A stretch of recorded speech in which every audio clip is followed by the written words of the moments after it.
मैं सिर्फ ये पूछ रही हूं कि इस तरह के किरदार क्यों है? एक ऐसे समय में आप सेना पर सवाल उठाने लगते हैं।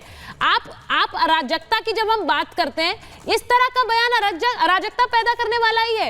आप बोल दें कि जम्मू कश्मीर में जो हो रहा है, जो घुसपैठ हो रही है, आप उस पर सवाल उठाइए। आप इनको, सिद्धार्थ यादव को पूछिए सवाल कि कैसे हो रही है घुसपैठ, कैसे आप आने दे रहे हैं, लेकिन आप कह देते सेना आतंकियों के साथ है। कितना टाइम है मेरे पास बोलने के लिए?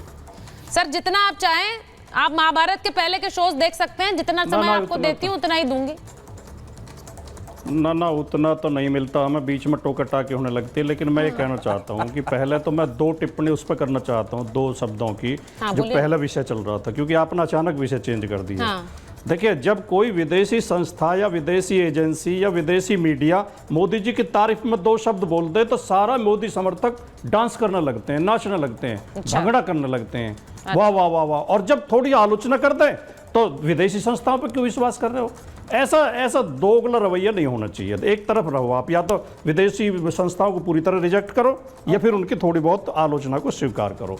दूसरे जो अभी आपने विषय उठाया, ये इसमें कोई संदेह नहीं है। मैं विवेक जी की बात से सहमत हूँ कि फारूक अब्दुल्ला इस बहुत ही देशभक्त हैं, बहुत धर्मनिरपेक्ष हैं, बहुत अच्छे व्यक्ति हैं। वो कभी देश विरोधी गतिविधियों में संलग्न नहीं रहे।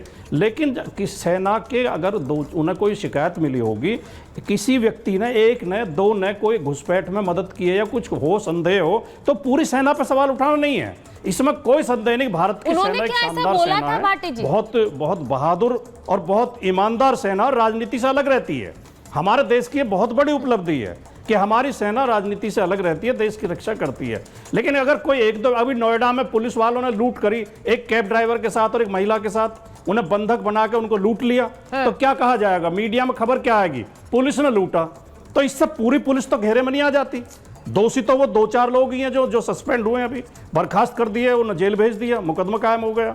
तो सेना में कई बार ये पकड़े गए हैं, जासूस पकड़े गए हैं पाकिस्तान के लिए जासूसी करते हुए या आतंकवादियों के लिए मदद करते हुए। तो वो 2-4-6 लोग हो सकते हैं, पूरी सेना पर कोई सवाल ना। तो मेरे ख्याल है उनका मकसद ये रहा होगा फारूक अब्दुल्ला का, और ना हम कोई भी ये संदेह नहीं कर सकता कि हमारी सेना खराब है। लेकिन जो अब जो सुचरिता जी सच्चाई ये है कि विपक्ष के नेताओं के 1-2 बयान चुक के, अभी आपने एक शब्द प्रयोग किया था, टूल किट। असली टूल किट तो इन डिबेट्स में चलती है कि जो पता नहीं कहां से मैसेज आते हैं कि देखो उसका बयान जोड़ दो, उसका जोड़ दो, उसका जोड़ दो। विपक्ष को कटघरे में खड़ा किया जाता है। विपक्ष को सम्मान देना चाहिए लोकतंत्र में, विपक्ष की बात भी सुनी जानी चाहिए। विपक्ष भी हो सकता है देश हित में कोई सवाल पूछ रहा होगा, पूछ रहा है। मैं भाटी जी आपसे सहमत हूं, और इसीलिए मैं कह रही हूं कि आप जिस तरह से अपनी पार्टी का पक्ष रखते हैं, आपको तो कभी नहीं रोका मैंने अपनी पार्टी का पक्ष रखने के लिए या विपक्ष का पक्ष रखने के लिए। अब तो आप राहुल गांधी का भी पक्ष रखते हैं, और वो भी बड़े अच्छे ढंग से, शायद उनकी पार्टी से बेहतर ही रखते हैं, उनकी पार्टी से बेहतर, हाँ, उनका भी पक्ष रख रहे हैं। अब ये सवाल अब्दुल्ला ने भी नहीं सोचा होगा कि समाजवादी पार्टी ऐसे मेरा बचाव करेगी, क्योंकि सीपीआई को तो मैं जानता हूं, उनको 1 वोट चाहिए नहीं देश से। सीपीआई ने यही करते हुए पूरे देश से अपना सत्यानाश कर दिया। लेकिन समाजवादी पार्टी तो अभी जनाधार वाली पार्टी है। ये सब भाषा बोल करके कि वो सीपीआई बनना चाह रही है, मुझे ये, अगर ये भाषा ये बोलेंगे कि सेना में फारूक अब्दुल्ला खराब थे तो अटल बिहारी वाजपेयी इन्होंने मंत्री क्यों बनाया अपने मंत्रिमंडल में? अवधेश जी इस बात का जवाब दें। अटल बिहारी, अगर फारूक अब्दुल्ला खराब हैं तो अटल बिहारी वाजपेयी उन्हें मंत्री क्यों बना रहे थे? सुनिए, अटल बिहारी वाजपेयी ने मंत्री बनाया और नरेंद्र मोदी ने उनको नजरबंद किया, पूरे परिवार को। दोनों बताइए ना, आप आधी चीज बता रहे हैं। और नेहरू जी कांग्रेस ने भी किया नजरबंद, कांग्रेस ने भी जेल भेजा, नेहरू जी ने शेख अब्दुल्ला को भी भेजा, फारूक अब्दुल्ला को भेजा, नेहरू जी इनकी सरकारें भी गिराई, 18 वर्ष सरकारें भी बर्खास्त की, 18 वर्ष तक जो जिस समय देश हित में ठीक समझा गया किया गया। सर्टिफिकेट मत दीजिए किसी को, इस प्रकार से सर्टिफिकेट देना भविष्य में महंगा पड़ जाता है। मैं उन्हें एक अच्छा इंसान मानता हूं,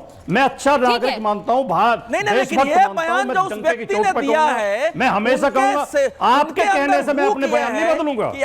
आप मुझे कंट्रोल नहीं करेंगे, आप डिक्टेट करेंगे कि मुझे ये बोलना है या नहीं बोलना।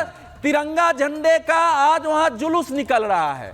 फारूक अब्दुल्ला के रहते हुए लाल चौक पर एक झंडा फहराना मुश्किल था। जो आदमी कश्मीर को भारत का अंग बनाने में शेख अब्दुल्ला, फारूक अब्दुल्ला परिवार का बहुत बड़ा यही रोल है। तो देश में अभी तक ये आप मत गलतफहमी भूलिए। पैदा की गई और हर नेशनल किसी को जो है कॉन्फ्रेंस एक का फिर बहुत के बड़ा बाद रोल है। दूसरी दिशा में चली जाएगी। आपके राजा हरि सिंह पाकिस्तान पे मिलना चाहते जी थे। नहीं, यही तो आपकी शेख अब्दुल्ला, गलतफहमी फारूक है। अब्दुल्ला सारे थे जो जो भारत के पक्ष में जो पहले आंदोलन से चला रहे इतिहास में थे। लिखे गए, ये मत इतिहास भूलिए ही आप, गलत है। कश्मीर का इतिहास राजा मत को भूलिए। खलनायक बना दिया गया, बेचारे को निकाल के अपने मुंबई में भेज दिया यहां से, और स्थिति दूसरी थी। तो काहे नेहरू जी 18 साल तक जेल में डाल दिए शेख अब्दुल्ला को, और फारूक अब्दुल्ला छोड़ के लंदन भाग गए थे। आप तो उस समय के हैं, 85-86 में फारूक अब्दुल्ला जो लंदन भागे, नरसिंहा राव के समय वो लौट के आए हैं। इतने दिन तक कश्मीर को जो आदमी छोड़ दिया, कश्मीर की जनता को जो छोड़ के उस संकट के समय में लंदन में जाके बस गया हो, उसको आप देशभक्त कहते हैं, तो फिर तो देशद्रोही, देश विरोधी और कायर की कोई और परिभाषा भाटी जी ने एक सवाल पूछा, और मैं एक चीज इस पर अपने दर्शकों से जरा बात करना चाह रही हूं, क्योंकि जो बात अभी भाटी जी ने कही कि आप एक टूल किट कह रही हैं,